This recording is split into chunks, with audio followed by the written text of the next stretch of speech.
asked a friend to basically give me some suggestions, and I asked a couple other people.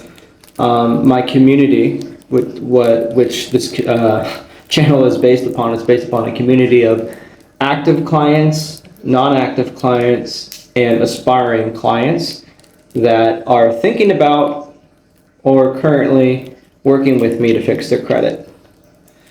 And I just basically shot a kite out and said, hey, give me some topics. And one of the topics that was suggested by a loyal client, you know who they are because we just talked before I made this video. And yeah, so that's another thing. I have a pretty good relationship with my clients. Talk to a lot of them on a regular basis. Let me light this cigar here. This is a real Cuban cigar, by the way. So sue me.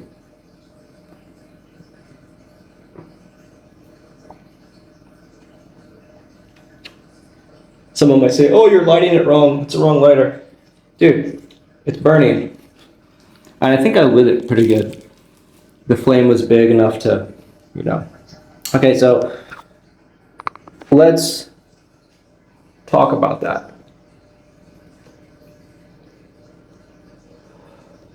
It's really nice weather right now. The air is crisp and clean, and autumn is coming. Autumn's pretty much coming. It's more of the later half of summer. It's not hot. It's a little bit of cloudy, but the sun is behind the clouds. I like it. So yeah, well, as I was saying, one of the topics that one of my clients suggested that I talk about was why their girlfriend or spouse or wife, whatever, left them. Why did she leave me? And I thought about it, and I'm like, I don't want to talk about this right now. We can talk about this later. And then I was asked to talk about Dispute Panda. Like, hey, you know, what do you think about Dispute Panda? I was seeing some stuff about it. They're claiming to remove stuff. I'm like, oh, okay. And now I get it. Okay. So I want to talk about Dispute Panda. Okay. And I want to talk about Dispute Panda. Yeah. So Dispute Panda is basically just like any other dispute software. They're all pretty much the same. It's just a matter of your preference, right? Credit Repair Cloud would be the most superior credit repair software in terms of its feature set and all of its bells and whistles, and then it's also its board, its investors, and their revenue. And Credit Repair Cloud dominates all. So typically, if you're getting sued by the FTC, it kind of means you're doing something right on a business level. All the banks, all the badasses in the world got sued by the FTC. Did you know that? The FTC ain't the FBI, by the way. These aren't like criminal, it's just like violation of consumer rights and fines. Okay? So either way, when you have a big business like that, it's hard to control it, right? Anyway, we're not going to get into that. So Dispute Panda is just like any other dispute software. It's pretty much all the same. They all do the same thing. There's no number one software that's going to fix your problems. And so if people are pushing these types of softwares online, you can go to different YouTubers, and what you're going to see is, so these YouTubers are shielding themselves from accountability, and they've basically found a way, because here's the thing.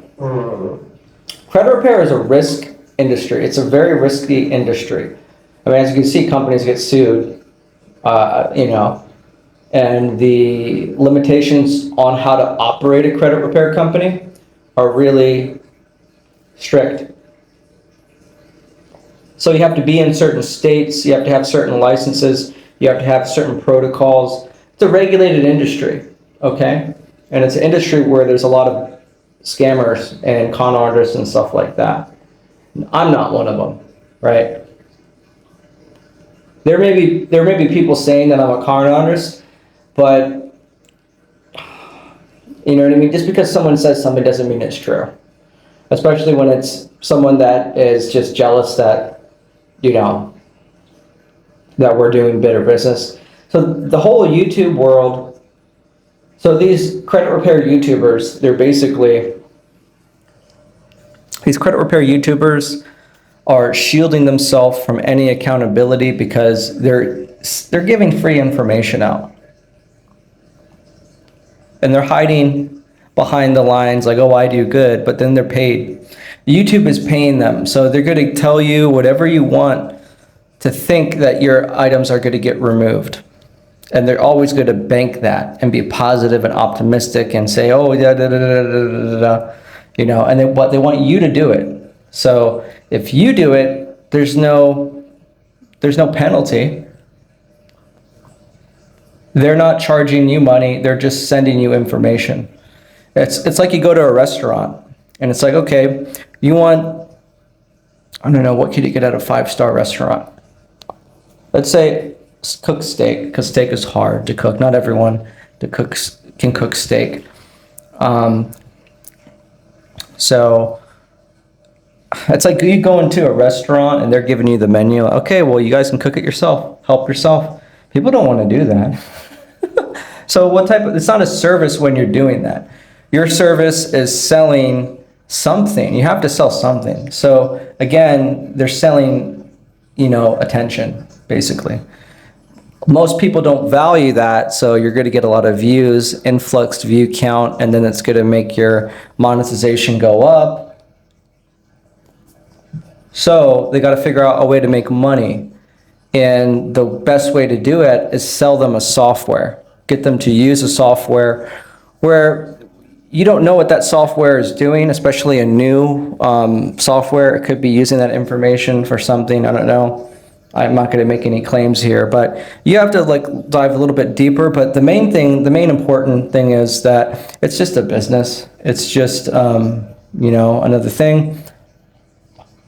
I have my own opinions and I have my own biases, and my clients have their own opinions and their own experiences too. And my clients are the ones that pay me and the ones that have tried these things and have done the research on YouTube, which is a terrible place to do research on credit repair. So, you know, like these YouTubers are just giving you free information, expecting you to do it yourself, and most people are not going to do it right. There's more to it than credit repair. Credit repair is a skill. You can't just think that you're going to watch a YouTube video and figure out how to do it, nor are you just going to watch a YouTube video and figure out how to do. The chances of that happening for most people are very slim. So in my opinion, I feel that it's a much better service to people if you actually provide a service where you're a professional and you do it yourself, right? It's like you need a lawyer you have a dispute with a company and you need a lawyer to resolve this issue, or you're filing for bankruptcy and the lawyer's like, well, okay, I can show you how to do it, but you have to go to court, you're gonna have to do the follow-up and all that. So people that have real goals don't have that much time. Well, I can't say they don't have much time. They don't want to make time to do that, and it's just frustrating. It sucks. Like, you have to be really hardcore and like serious. I'm not doubting anyone can do it, but most people are not going to be able to do that. And so the fact that people think most people can understand those things and do it and have the time to follow up and getting astronomical results, that's just not true. That's just a bunch of BS. You have to be really careful on YouTube. There's a lot of hype. There's a lot of people that are just trying to get views. And whatever means they use, they're just essentially chasing clout, where you look at one video that's trending in the credit repair space and then they all bandwagon to it and chime in on it. That's basically what's happening. No hate to those people. There's no hate. Absolutely. Their business doesn't affect mine and my business doesn't affect yours. That's the thing about having mutual respect. Right? I can call a spade a spade. A dispute panda is what it is, and credit repair cut is what it is. what's his name? Jeff Rosen. Is that his name? Jeff Rosen, I think. He's making millions, and his credit repair experts are making millions. This Credit Repair Cloud is a platform where lots of different businesses can use their software. And that was his way of entering a market and becoming a good businessman. He's like, okay, well, I'm not the one repairing the credit, so I can shield myself from liability and help them do it. All right, that's all they're trying to do, is shield themselves from liability and accountability. So hats off to my people that are taking the risk as entrepreneurs. It's not easy running a credit repair business, and there's lots of risks involved, and I think people should have a respect for that. If people are not respecting that, then they're just not respectful people. You don't really want to deal with them anyway. So no disrespect to Credit Repair Cloud or any of those credit repair gurus, but essentially, they're doing their thing, and it's not working for most people. We do know that. Most people are not going to want to do things on their own. Because if you look at even the whole total credit repair space on YouTube, it's really small. They're not getting millions of views. If you look at all the people, if you look at all the citizens, there's 400 million citizens, and there's about 250 million people that have bad credit. Okay? Now, if you look at all the YouTubers that they're talking about credit repair are doing it, I'd say it's like in maybe 3 million to 2 million, right? It's small. So that would be like definitely less than 3% of the market. So it's really small, and it's still growing, the credit repair space. So the views that they're getting are really small compared to the World Wide Web. If you look at Google and how many people are searching and stuff like that, the number's a lot higher. But there's a lot of people that aren't going on YouTube to learn credit repair. So essentially, like I said, guys, these people are giving out free information expecting you to do it, and you get what you pay for. If you don't want to pay someone to do it, then yeah, do it yourself. You don't have to pay anyone. But if you do hire a professional, you get what you pay for, right? And the best way to understand what you pay for is reviews. That's another thing, okay? Reviews. Look for reviews for any product or service. All right, look at all the reviews, good, bad, not so good, excellent, perfect, whatever.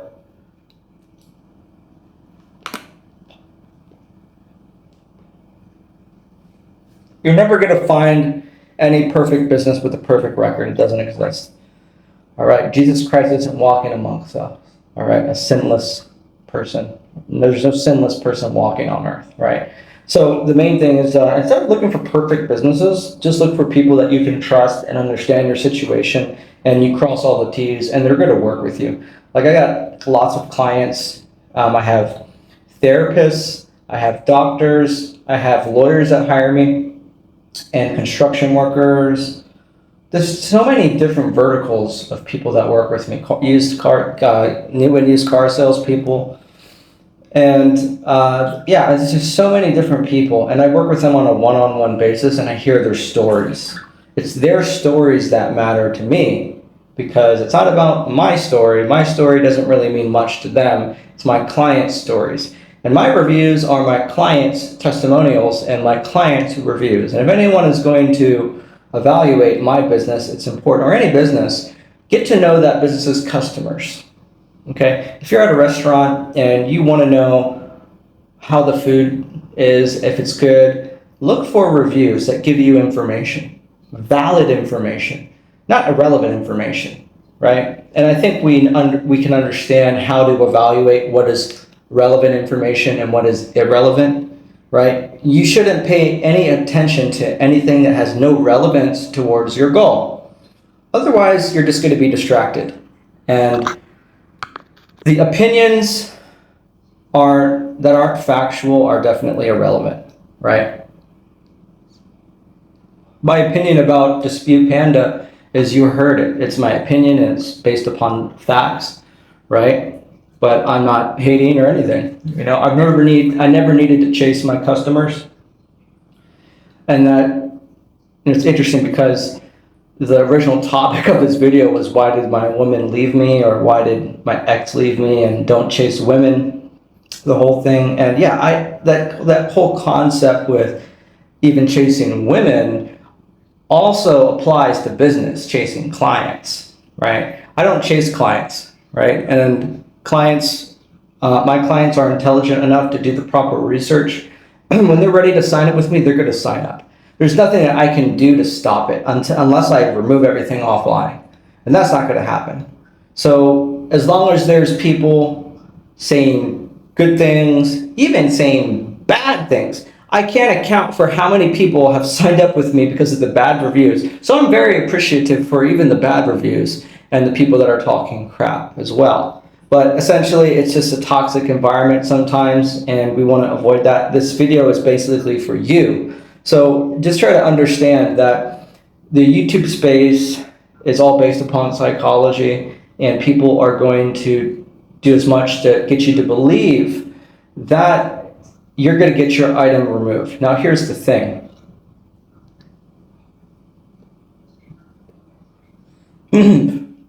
I have the content that shows my customers are paying things off. If you guys have joined my community already or subscribed, I recommend that you subscribe and just scroll down the feed. You can see there are times where I suggest even paying off things. And I'll tell you right now, in case you don't go to that level, in case you don't subscribe, I'll just tell you flat out now.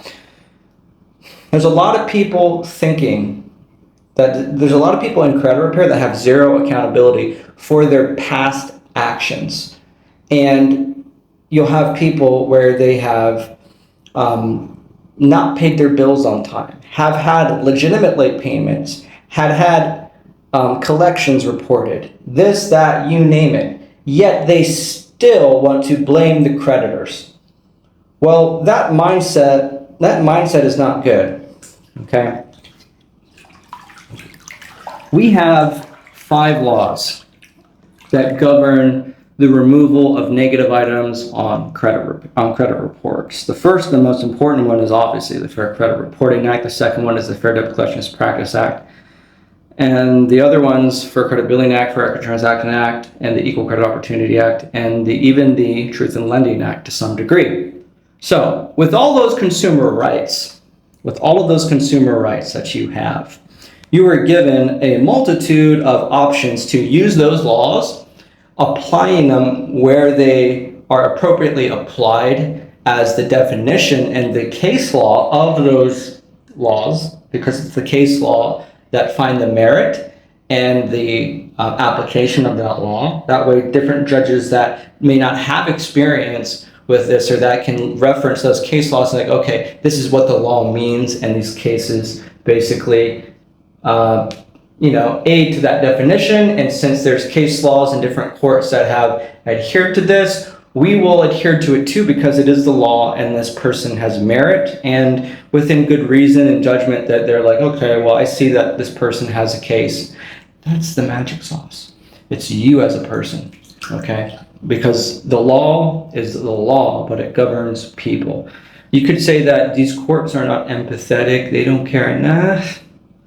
You can't always say that. Depends. It depends. Courts and judges are empathetic, but they don't want to be biased. Empathetic in the means that you don't want to harm people, and people had the best intentions. Okay? That doesn't mean you're using your human rights to deceive people, because courts are very, very smart. They can see your intent. Okay? Judges are very, very smart. Right? They can clearly see what's going on here. You broke the law. You had no care. Like, just pay the fee, right? So you can't really fool those types of people. They're too smart to fool. So anyway, you pay your dues, pay your fines, go to court, blah, blah, blah. Now, in the realm of your situation, when you're dealing with creditors, they're not going to have empathy for you. Yeah, that's true. But you're not asking them to remove the item. I'm not an advocate of asking any creditor to remove an item. I believe that I got the majority of the negative items removed off my client's credit reports because of, I would say, more often than not, it was the credit bureaus that were forced to remove it. And then there's a definitely good amount of time where creditors just gave up too much, right? So it's all about weighing their pros and cons. You have to build your case, right? You have to build your case. And it's better, like, yeah, you could go on YouTube and learn, but do you think you know it all? You think you're going to know it all, right? It's not your job to know it all. Make it easier for yourself. Hire a person, whether it's me or somebody else, that you feel is competent of the law, has the experience, has the track record, and is going to put your interest forward, right? Now, there's different fees from different credit companies, so depending upon your budget, we have two programs, the Fast Track Elite and then the Tier 1 service. You can inquire about that. There's a link in the video description below. And there's a link in the video description below. Check it out, read my website, become familiarized. Drop a comment too. Drop a comment. You have any questions, concerns, or just want any suggestions, go ahead. Oh yeah, guys, if you want to see any particular content, pick my brain, okay? If there's a video that you want to see Andre talk about, then ask me please in the comment section below. Guys, please blow up the comment section. If you're watching this, if there are 25 views in this video, I want to see 25 comments. Okay, from now on, guys, if you watch my content, please drop a comment for every video that you see. I would really appreciate it. Thank you. And of course, I'm going to be producing as much content that serves you. That's the main goal here. And I don't know if you guys noticed or not, but my channel is not just a channel for credit repair. This channel is a channel about me. It's my channel. My business, Pinnacle Credit Repair, I have multiple businesses, Pinnacle Credit Repair, Pinnacle Credit Management, and a couple other, I'm a silent partner for other credit repair companies that I can't mention, but I do collect, revenue streams through those companies too, and people hire me and white label my service. I have affiliates. If you're interested in becoming an affiliate, you can go to my website and click the business opportunity. I think it's the partner program. You can become an affiliate. Those are for people that want to learn how to do credit repair too. If you're an affiliate and you're trying to bring me business, then it's to my business interest to help you, and I will support you. But you got to bring clients. If you don't bring clients, then I'm like, all right, watch my free content. Okay, I'm not going to throw you. I'm not going to kick you to the curb. I'm going to point you to my content, and I will get some watch time for it. But just let you know, there's levels. There's levels of everything. You can't expect everyone to bow down for you. That's a sense of self-entitlement to expect people to just do everything for you, too, right? So there needs to be some accountability on both ends. And a big point I want to remind you guys is that you may have to pay some stuff off. If shit hits the fan, you may have to pay some things off. Now, when I suggest to my client, or they suggest to me, should they pay off a collection, will it remove the account? No, you're not pay. There is no pay for delete. There's no rule that states that. The law is actually doesn't really enforce that either. There's no law that says if you pay for it, it gets removed. No. They kind of have to report it in the way it was paid off, because that would be accurate. It was paid off, it's accounted for, blah, blah, blah. Right, think about it. Now, here's the thing. So the idea that you pay something, a collection off per se, and it gets removed, that it's going to get removed, that's not going to happen. But what will happen, what may happen, what will highly likely happen, and I only say this because it's happened for so many of my clients. And you got to keep in mind, I'm not like some other people that had just joined YouTube within the recent years. Okay, I could talk about someone that just had a channel, started posting videos a year ago. I'm like, no, they don't have the experience or the success that I have. I can go back to my first year in business and I could show you files that were way better than your files, than those companies' files, right? So if we're going to compare it year by year, that's why you should analyze a professional. Look at how long they've been around. You know, how does a pound for pound boxer become a pound for pound boxer on top rank? There's statistics. You know, how do football teams make the Super Bowl, right? How do companies make a evaluation of their stock price, of their company value by statistics, by years and experience of doing business correctly. So you can't just expect some new kid on the block that's getting everyone hyped up with emotion. Be careful about people that use emotion, that are moving around in their videos. They're like, oh, you can just see. Okay, it's all obnoxious behavior. It's designed to hypnotize you and to get you in an emotional state. Ethos, pathos, logos. It's a way that you can convince someone on how to believe something. The emotional argument is like one of the strongest arguments that there is. When you can get someone emotionally involved in the buying decision, they're going to make a decision whether it's yes or no. So it's just people that fearmonger and hype people up. They're trying to steer you in that direction and manipulate your emotions. So be very careful of those types of videos too. Okay, you shouldn't be in an emotional state when making a business decision. You should have a clear mind and try to rid yourself of your biases. There's about 25 cognitive biases, the human mind. I'm not going to go in. I'll make a video about that later. I made some blogs about them. You can go to my website, read my blogs about that. But I'll make a video later about those. But it's really important to understand your cognitive biases and your decision making. That way you can prevent yourself from buying into BS, because that's essentially what you're buying yourself into. So,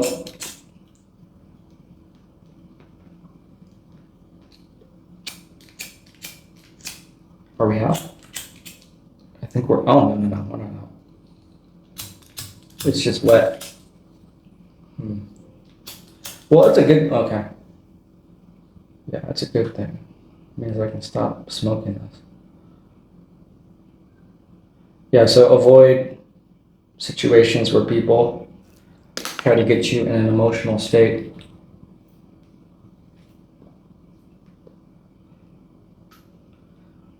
Yeah, try to make a decision in a clear state of mind. But it's hard to on YouTube because everyone and their cousin is going to tell you, oh, this, that, paddywhack, all that. So that's my opinion and my analysis of Dispute Panda, and then also other things, and then just the whole YouTube industry as a whole. And we've seen history has proven this. It's always a one-trick pony. Okay, look at all the YouTubers. They're all doing the same. They're using one cognitive bias. Okay, and this is the what bias this is. It's one of the most strongest biases. Forgive me. Basically, if you look at all the credit repair people, there's a guy out there that did the whole 609 thing. That was his main thing, 609. He did that for a reason. This guy is actually an actor. You can look it up. He's an actor. He plays in movies and shows. And actors know these cognitive biases. And they are totally aware of them. And they use these cognitive biases to captivate your attention. He's an actor. He's a professional pretender. They learn this through acting school. So this particular person that does 609 is already debunked. It's not effective. It doesn't work. It's just there's too much content out there that speaks against it. And I personally have never used 609. None of my mentors have used 609 either. And I have mentors too, as well. One of my mentors was the original founder of Lexington Law. Okay? And he'll tell you 609 is a crock of shit. Okay.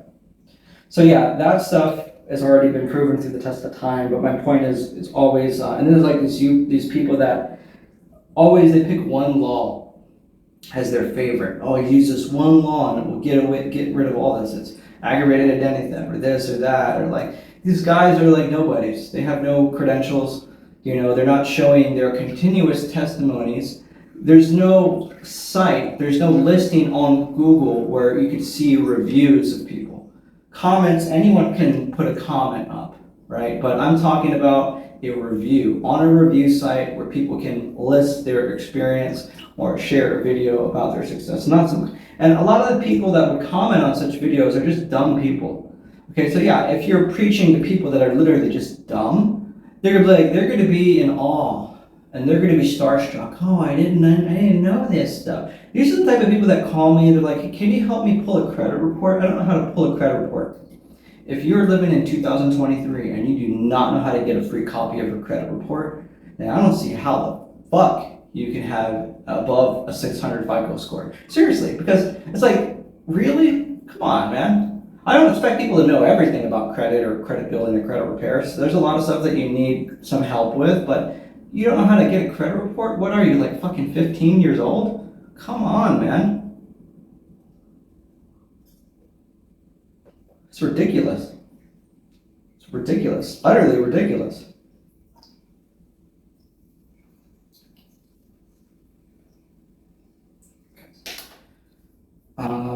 Yeah, so they're going to be, you have to look who's the target audience, okay? Anyone on YouTube can have a target audience. My target audience are CEOs, businessmen. If you are a small business person and you're looking for a credit repair company to repair your credit, if you hired other companies and it didn't work, then we're like your last option before you raise the white flag, so to speak. We should be the first ones you hire, right? Because we're good enough to handle the situation. But like I said, guys, no matter how difficult the situation, we're going to be there, right? And you can just tell by looking at my content and seeing what we're all about. I don't got to become a salesman here, right? Like I said, I want you guys, I was asked, this is a video for my community. They asked me to make this video about Dispute Panda, and so therefore I am making that video. So guys, if you want me to post something else up, drop a comment, let me know, tell me what video you want. And like I said, this is not limited to credit repair. So I only talk about things that I'm good at. Notice I'm not talking about becoming overweight, all right? I'm never gonna talk to you about being a slob. It's just not, it's just not my part of my expertise. But if you want to talk about like mindset, okay, let me just tell you about that mindset. I've had a rough life and I shouldn't be where I'm at today. I'll just tell you that. Right? I'm grateful for where I'm at today, to have my own business, to live life on my own terms. I wake up every day and I'm not stressed at all, right? And it's just, life is so easy for me, I feel bad. All the people that have to go to work every day. I go to work too, I work for my clients, I work for myself. My clients are my boss, I guess. I gotta get them results. But essentially I'm working in my own home, right? I'm working in my own leisure. I could be in this hot tub, put my computer here, it's probably not good because it might get wet. And I could work on a file, put some things on the computer screen, and then zippity split, it's gone. Yeah, that's a perfect world situation. Does it happen? Yeah, it happens. Every single time? No, it doesn't happen every single time. But one thing that you have to value is your own peace of mind. Do you feel comfortable giving a person your money, knowing you can sleep well at night? Like, you know what? I paid Andre this money. I don't care about what everyone else is saying. I like this guy's content. I like what he's about. And if anything, I support that. This is a cool guy. So let me get some things straight with him. I just got to hear it from the horse's mouth. Book a consultation, everything went well. I like how we did it. I heard the words, he said this. I stamped it, wrote it down. Boom, clock is ticking, Andre. Let's see some results. Then we're doing business. Thank you. I take your money. I get more rich. You get results. You get rich somehow, some way. I don't know, because there's a million ways you could use credit to get rich. You can leverage credit to get rich, ladies and gentlemen. You can leverage your credit to get into real estate. You can leverage your credit to scale your business. I wouldn't recommend using your credit to start a business. Oh God, no. But all business is risky. Okay, there's a reason why a lot of people fail in business. 99% of businesses fail, and I actually think it's the 90s, within 5 years. right? Maybe it's gone up. Maybe it was 90, 99, I don't know. 90% of business around there in the 90s, a disproportionate amount of people fail within their first 5 years. So if you're a newbie in business or in a new industry that's volatile, wouldn't recommend risking your credit for a business. Make sure the business is successful first, then use capital to grow it. That's another topic. If you guys want to hear some business advice, let me know, because I scaled this business pretty well. It's stamped in the cyberspace real estate. You just type credit repair up and we're on Google. You know, we've been there for years. We've been there for years. We ain't going anywhere. So if anything, we're gonna get more popular. So guys, please get in the comment section. Let me know what you think.